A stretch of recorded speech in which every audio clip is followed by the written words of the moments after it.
My dear students, आज हम start करते हैं जो मैंने आपको सीट दी थी ऊंचाई और दूरी की, उसकी प्रॉब्लम्स आज बताएंगे। इससे क्वेश्चन को करने से पहले बात को समझें आप। यदि कोई व्रत है, उस व्रत की ये जीवा है ए बी, ये केंद्र पर 60 अंश का कोण बनाती है। यदि कोई जीवा किसी व्रत के केंद्र पर 60 अंश का कोण बनाती है तो वह त्रिभुज कैसा होता है? समबाहु त्रिभुज होता है। क्यों? ये 60 का हो गया, बचा कितने अंश? 120। 120 में ये दोनों भुजाएं बराबर है तो ये दोनों कोण कैसे होंगे? बराबर, तो 60-60 होंगे। तो ये बात आपको ध्यान रखनी है कि यदि किसी व्रत में कोई जीवा केंद्र पर 60 अंश का कोण बनाए तो वह त्रिभुज समबाहु त्रिभुज होता है। तो इस क्वेश्चन को देखा जाए, एक मीनार एक वृत्ताकार मैदान पार्क के केंद्र पर ऊर्ध्वाधर खड़ी है। देखिए ये वृत्त, इसके केंद्र पर ऊर्ध्वाधर मीनार खड़ी हुई है। अब कहता है कोई जीवा ए और बी वृत्त की परिधि पर ए दूरी पर है। दो बिंदु ये रहे, एक ये रहा ए और ये रहा बी। ये दूरी जो है वो ए है। वृत्त के केंद्र पर 60 अंश का कोण आता है। ये कितने अंश का कोण आ रहा है? 60। ये 60। अब जैसे ये 60 बना रहा है तो ये त्रिभुज कैसा होगा? समबाहु। समबाहु का तो ये भी ए हो जाएगा और ये भी ए। अब क्या कहता है? मीनार के शीर्ष का ए और बी बिंदु पर उन्नयन कोण 30 है। ए पर भी 30 है, ये कोण भी 30 है, और यहां से इसको मिलाओ, ये भी 30 है।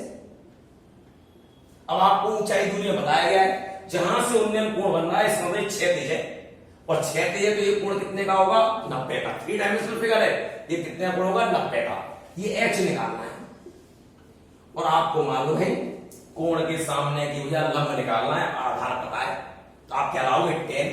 10 30 अंश बराबर लंब बटे आधार। इसका मान 1/√3 बराबर h बटे ए। h बराबर a बटे √3। ओके, अगला क्वेश्चन देखें। यदि किसी टावर के शीर्ष का, कोई ये टावर है, शीर्ष का उन्नयन कोण जमीन पर स्थित एक बिंदु से, जमीन पर कोई बिंदु है, इससे इसका उन्नयन कोण 30 अंश है तथा 40 मीटर टावर की ओर चलने पर, टावर की ओर यहां 40 मीटर चल रही है, 40 मीटर ए बी सी और ये डी पे पहुंच गए, 60 अंश हो जाता है। अब कोण कितना हो गया? 60 अंश। ये 60 अंश हो गया। कहता है टावर की ऊंचाई ज्ञात करो, ये एच ज्ञात करनी है। देखिए आपको ध्यान देना है, त्रिभुज ए सी डी का ये बहिष्कोण है, और बहिष्कोण इन दोनों कोणों के योग के बराबर होता है। यदि ये 60 है, 30 है, तो कितना बचेगा? 30। अब ये दोनों कोण बराबर है तो ये दोनों भुजाएं कैसी होंगी? बराबर। तो ये 40 है तो ये भी कितनी हो गई? 40। ये भी 40 होंगे। अब कोण के सामने की भुजा लंब निकालनी है, और कोण पता है क्या हो गया? साइन 60 बराबर लंब बटे कर्ण। इसका मान √3/2 h बटे 40। 2 से 20 बार h बराबर 20√3 मीटर। ठीक। देखिए अगले क्वेश्चन से पहले आपको मालूम होना चाहिए, यदि एक स्टूडेंट के पास 10 रुपए, मैंने दूसरे के इसका दुगने, तो आप तुरंत बोलेंगे 20 हैं। यदि मैं तिगुने बोलूं तो आप कहेंगे 30 हैं। तो इसका मतलब, गुने का मतलब क्या है? गुणा कर दीजिए। इसी प्रकार यहां देखिए, यदि एक मीनार की छाया उसकी ऊंचाई की √3 गुनी है, ये मीनार सूर्य घर है, इससे रोशनी टकराई और ये इसकी छाया होगी। कह रहा है यदि ये h है तो छाया √3 गुनी है √3h है। तो कहता है ये कोण बताएं आप, ये थीटा क्या होगा। आप जानते हैं कोण के सामने को या लंब, ये कर्ण ये आधार, लंब और आधार में संबंध tan में होता है। tan थीटा बराबर लंब बटे आधार। इससे ये कैंसिल, 1/√3 कितने में होता है 30 अंश पर। अगला क्वेश्चन देखें, एक टावर की छाया 60 मीटर छोटी हो जाती है, 60 मीटर छोटी हो जाती है, तो उसका उन्नयन कोण 30 से 60 अंश हो जाता है। भाई सूरज जैसे जैसे ऊपर चढ़ता है छाया छोटी होती चली जाती है। यदि आप सुबह देखें जब सूर्योदय हो रहा हो तो सबसे लंबी छाया होगी, और जैसे जैसे दिन चढ़ेगा वैसे वैसे छाया छोटी होगी। इसका मतलब 60 मीटर छोटी हो रही है। ये रही कोई मीना टावर, ये रहा सूर्य, ये रोशनी ये टकराई, ये छाया। अब ये 30 अंश का कोण है। अब सूर्य ऊपर गया तो कोण बढ़ेगा, ऊपर गया, और ये अब छाया ये बन रही है, अब 60 अंश का हो गया। कितनी छोटी हुई 60 मीटर, पहले इतनी थी अब छाया इतनी हो गई, तो छोटी कौन सी हुई, ये वाला हिस्सा छोटा हुआ। कितना छोटा हुआ 60 मीटर। ए बी सी और ये डी, टावर की ऊंचाई लगभग होगी ये बतानी। फिर आप देखिए ए सी डी में ये बहिष्कोण है, बहिष्कोण इन दोनों कोणों के योग के बराबर होता है। ये 60 का ये 30 का, तो ये भी 30 का हो गया। अब इस वाले त्रिभुज में ये दो कोण बराबर हैं, तो ये दोनों भुजाएं कैसी होंगी बराबर। ये 60 मीटर है तो ये भी क्या होगी 60 मीटर। अब इस वाले त्रिभुज में आ जाइए आप, कोण के सामने की लंब निकालनी है और कर्ण पता है, तो हमें क्या लगाना पड़ेगा साइन। साइन 60 बराबर लंब बटे कर्ण, √3 बटे 2 बराबर h बटे 60। 2 से 30 बार h बराबर 30 √3। अभी √3 का मान और लगाएंगे, 30 इंटू 1.732 मल्टीप्लाई कर लीजिए। 3 2 6 3 9 से 3 7 21, 2 कैरी 3 बचा 3 और 2 5, 3 का 10 मीटर। तो कितनी आ गई 51.96। चूंकि आंसर हमसे पूछा है लगभग में, लगभग मुझे 51.96 को हम क्या लिख सकते हैं 52 मीटर। देखिए अगले क्वेश्चन से पहले एक बात सुनिएगा, आपको मालूम है tan 45 का मान 1 होता है, और tan होता क्या है लंब बटे आधार। 1 कब आएगा जब लंब और आधार बराबर हो। यदि किसी समकोण त्रिभुज में लंब और आधार बराबर हैं तो कोण कितने का बनेगा 45। क्या कहता है, जब एक स्तंभ की छाया ऊंचाई के बराबर है, ये कोई स्तंभ सूर्य ये छाया बनी, इसको इससे मिला दिया।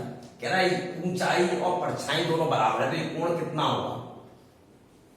जब लंब और आधार बराबर है तो tan थीटा बराबर ये दोनों बराबर है, तो भाग देंगे तो 1 आ जाएगा, कोण कितना आ जाएगा 45। अगला क्वेश्चन सुने, ऊंचाई b की एक मीनार पर झंडा ऊर्ध्वाधर खड़ा है। b की ऊंचाई b की एक मीनार है, इस पर एक झंडा है, ये रहा झंडा, ये b ऊंचाई है। अब क्या कहता है, मीनार के पाद से a मीटर की दूरी पर, मीनार के पाद से a मीटर की दूरी पर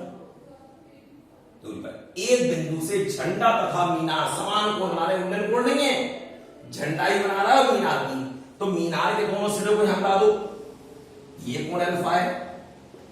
झंडे के भी दोनों सिरों को यहां ला दो, एक सिरा तो मिला हुआ है, एक सिरे को मिला दो, ये भी अल्फा है, खाली उन्नयन कोण नहीं है। तो कहता है झंडे की ऊंचाई बताओ। यहां पर तो ये उन्नयन कोण का भी काम कर रहा है क्योंकि क्षैतिज रेखा है। तो बात को सुनिएगा, नीचे वाले त्रिभुज में tan अल्फा क्या होगा, tan अल्फा बराबर कितना आएगा b/e। अब बड़े वाले त्रिभुज में लाएंगे tan 2 अल्फा, अरे अल्फा अल्फा 2 अल्फा, तो लंब कितना हो जाएगा h प्लस b बटे आधार कितना है e। अब tan 2 अल्फा का फॉर्मूला क्या था 2 tan अल्फा बटे 1 माइनस tan स्क्वायर अल्फा। बराबर एच प्लस बी बटे टी। अब यहां पर टेन अल्फा वैल्यू लगा दिए, 2 into b upon a upon 1 minus tan alpha b upon a, square करेंगे बी स्क्वायर बटे a square h plus b upon a. मैं थोड़ा सॉल्व करता हूं, तो आपको लंबा लग जाएगा। एलसीएम लिया ए स्क्वायर माइनस बी स्क्वायर, एक ए से एक कट जाएगा, ऊपर पहुंचेगा 2ab बटे a square minus b square बराबर एच प्लस बी बटे a. Cross multiply h plus b into a square minus b square और बराबर 2a स्क्वायर बी। अब मल्टीप्लाई देखिए कैसे करेंगे, इस पूरे का इसमें h into a square minus b square, और जब इसका इसमें करेंगे, अब एक एक स्टेप बोल दिए, a square b minus b cube बराबर 2a स्क्वायर बी। मैं डायरेक्ट आंसर लिखूंगा h बराबर, आप इसको इधर ले जाएंगे 2a स्क्वायर में से ये घटेगा तो एक बचेगा, और माइनस का b क्यू इधर जाएगा प्लस का हो जाएगा, b कॉमन लेंगे तो ऊपर बचेगा a square plus b square. अगले लाइन में भाग करेंगे तो क्या जाएगा a square minus b square. देखिए अगला क्वेश्चन देखिए, कहता है एक व्यक्ति नदी के किनारे खड़े होकर देखता है, एक व्यक्ति नदी, ये नदी की चौड़ाई, एक किनारे व्यक्ति है और यहां खड़े होकर वो देख रहा है, क्या देख रहा है कि एक पेड़ का उन्नयन कोण 60 अंश है, ये दूसरे किनारे पर पेड़ है, यहां से इसने इसको देखा, ये 60 अंश का कोण है। अब कहता है जब वह 20 फीट पीछे हटता है, 20 फीट पीछे हट गया, 20 फीट पीछे हट गया, कहता उन्नयन कोण 30 अंश हो जाता है, ये उन्नयन कोण 30 अंश हो गया। नदी की चौड़ाई बताओ, ये चौड़ाई बतानी, ये आप डायरेक्ट मैंने आपको तरीके सिखा दिए कैसे। फिर ये देखिए 22 कोण है, इन दोनों कोणों के योग के बराबर होगा, तो ये 60 है, ये 30 है, तो ये भी कितना होगा 30। इसके आप देखें जब ये दोनों कोण बराबर है तो ये दोनों दूरी बराबर होगी, ये 20 फीट है तो ये भी कितना होगा 20 फीट। अब कोण के सामने की वजह आपको लंब से कोई मतलब नहीं, आधार निकालना है, कर्ण पता है, आधार बटे कर्ण क्या होता है कॉस, और कॉस 60 का मान क्या होता है मैंने आपको सिखाया, कॉस 60 का मान 1/2 होता है, तो मुझे आधार बटे कर्ण कितना चाहिए 1/2, और ऊपर x और नीचे 20 लाना मुझे 1/2 है, x बराबर कितना होना चाहिए 10, क्योंकि 10/20 1/2 होता है। आपने समझ नहीं आया, मैंने कोई बात नहीं, तो लगाओ cos 60 बराबर x/20। अब cos 60 का मान 1/2, मैं यही कहना चाह रहा था भाई, ये दोनों बराबर है, बराबर तो ये 1/2 तो ये भी 1/2 होगा, तभी तो बराबर होगा। अब 1/2 कैसे आएगा, 20 है, यदि इसका आधा ऊपर आ जाए तो हो जाएगा, इसका आधा कितना होगा 10, नहीं तो आप ऐसे करना, मुझे कोई तकलीफ नहीं, x बराबर 10। अभी मैं इससे आगे आपको लास्ट में जब ऊंचाई दूरी के 1-2 क्वेश्चन और करा दूंगा, तो अभी मैं आपको ट्रिग्नोमेट्री की टेक्निक दूंगा कुछ, कि आप कैसा भी क्वेश्चन करना फिर शुरू करेंगे, तो लास्ट तक आप बड़े ध्यान से देखते रहिएगा, ठीक है। तो अगला क्वेश्चन देखिए, अगला क्वेश्चन क्या कहता है, 60 मीटर चौड़ी सड़क के दोनों तरफ, 60 मीटर चौड़ी सड़क के दोनों तरफ दो स्तंभ खड़े हैं, समान ऊंचाई के 2 स्तंभ खड़े हैं, ये भी h है तो ये भी h है। सड़क के किसी बिंदु से जो स्तंभों के मध्य से, स्तंभों के मध्य में है, कहीं पर भी बिल्कुल बीचों बीच नहीं है, मध्य में। इसका एक प्रमाण और देखिए, अगला क्या कहता है, दोनों स्तंभों के उन्नयन कोण 60 और 30 है, कोण अलग अलग है जबकि ऊंचाई समान है। इसका मतलब जिधर कोण बड़ा है बिंदु उसके पास होगा, यहां बना लिया, ये कोण 60 का, इसका कितना है 30 अंश। बताइए ऊंचाई बताओ। अब आपको सिंपल सी बात देखनी है, कुछ नहीं देखना, इस वाले त्रिभुज में देखिए, कोण के सामने को या लंब पता है, आधार निकालना है। आपको मैंने सिखाया था कि लंब बटे आधार tan होता है, tan 30 का मान कितना होता है 1/√3। अब h में कितने का भाग करूं कि 1/√3 आ जाए, √3 h लिख दूं, आप चेक कर लीजिए, h में √3 h का भाग करूंगा, h से चले 1/√3 आ गया। इसी प्रकार इस वाले में देखिए, tan 60 का मान कितना था, √3 ऊपर √3 चाहिए। h में कितने का भाग करूं कि √3 ऊपर आ जाए, तो जब मैं h बटे √3, इसकी बहुत बातें बता चुका हूं पहले, इसका भाग करेंगे √3 ऊपर आ जाएगा। अब ये कुल दूरी कितनी हो गई, h बटे √3 प्लस √3h, और ये किसके बराबर है, 60 के। √3 आपने एलसीएम ले लिया, h प्लस √3 का √3 में 3h, तीनों ने 4h बराबर 60 √3, 4 का भाग करेंगे, h बराबर 15 √3 मीटर। ठीक है, देखिएगा, एक आदमी 100 मीटर ऊंची मीनार से, 100 मीटर ऊंची मीनार से मीनार की ओर एक कार को 30 अंश के अवनमन कोण पर देखता है, 30 अंश के अवनमन कोण पर देखता है।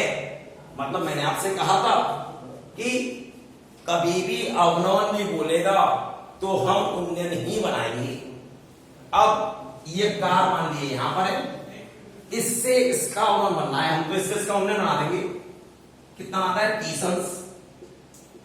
फिर कार चल रही है, कुछ समय के बाद अवनमन कोण 60, कुछ देर के बाद कार यहां भी, अब अवनमन कोण 60 अंश हो गया। जब 60 हो गया तो इससे इसका उन्नयन कोण बना देंगे 60 अंश। फिर अब तो अधिक कोई उन्नयन करेंगे 60 अंश, हाँ तो 60 अंश हो जाती है, तो कार द्वारा तय की दूरी, ये दूरी निकालनी है। आपको इसकी ऊंचाई दे रखी थी 100 मीटर। अब आप जरा फिर सोचें, इस वाले त्रिभुज का ये बहिष्कोण है A B C D, A C D का बहिष्कोण ये 60 अंश, और बहिष्कोण इन दोनों कोणों के योग क्या होता है, ये 60 है, ये 30 है, तो ये भी कितना होगा, 30। और जब ये दोनों कोण बराबर हैं तो भुजा बराबर होंगी, ये x है तो ये भी कितना होगा, x। अब देखिएगा, इस वाले त्रिभुज में कोण के सामने का लंब पता है, कर्ण निकालना है, साइन लगाना पड़ेगा आपको। साइन 60, मैं तो पूरी बात लिख रहा हूं, साइन 60 बराबर 100 बटे x, साइन 60 का मान √3 बटे 2 बराबर 100 बटे x, √3x बराबर 200, x बराबर 200 बटे √3। नीचे से √3 हटाना चाहें तो ऊपर भी √3 का गुणा और नीचे भी √3 का गुणा, 200 √3 बटे 3 मीटर। अगला क्वेश्चन देखिए क्या कहता है, एक त्रिभुजाकार पार्क, त्रिभुज एबीसी है, कोई त्रिभुज है, मान लीजिए ये त्रिभुज एबीसी। अब कहता है एक खंबा ऊर्ध्वाधर खड़ा है, ये खंबा ऊर्ध्वाधर नहीं, ये खंबा नहीं। प्रत्येक कोने से खंबे के शीर्ष का उन्नयन कोण समान है। मान लीजिए इससे जब उन्नयन कोण बनाने, क्षैतिज मिलाया, इससे क्षैतिज मिल गया, ये कोण, इससे इसको मिलाया, ये कोण, इससे इसको मिलाया, ये कोण, तीनों ये बराबर है। आप विचार करिए, उन्नयन कोण बराबर है जबकि उसकी ऊंचाई फिक्स है, तो इसका मतलब ये दूरियां भी कैसे होंगी, बराबर। और यदि किसी बिंदु से त्रिभुज के तीनों शीर्षों की दूरियां बराबर हैं तो उसे क्या कहा जाता है, उस बिंदु को त्रिभुज का परिकेंद्र। कौन सा केंद्र, परिकेंद्र, क्योंकि आप यहां से जब इस केंद्र से दूरियां बराबर है तभी तो वृत्त आता है ऐसे। इसका मतलब ये कौन सा बिंदु होगा, वृत्त का, त्रिभुज का ये कौन सा केंद्र होगा, परिकेंद्र होगा। 3 मैंने आपकी सभी प्रॉब्लम ऊंचाई दूरी की बता दी। अब आपको कैसा लगा कमेंट्स बॉक्स में लिखकर आप कमेंट करें। यदि आपको बहुत अच्छा लगा तो आप लाइक करें, शेयर करें, आगे बढ़ाएं। जब आप ऐसा करेंगे, इस प्रकार से करेंगे, तो मेरा भी मन करेगा आपको शानदार टेक्निक देने के लिए। अभी तो मैं आपको तब भी थोड़ा लिख दे रहा हूं, मैं तो ये चाहता हूं जैसे आपने मुझसे क्लास में पढ़े हो, जिस प्रकार से मैं टाइप करना चाहता हूं, मैं फिर भी बहुत कम लिखना चाह रहा हूं। तो इसलिए आप आगे से लाइक करें, शेयर करें और बात को आगे बढ़ाएं।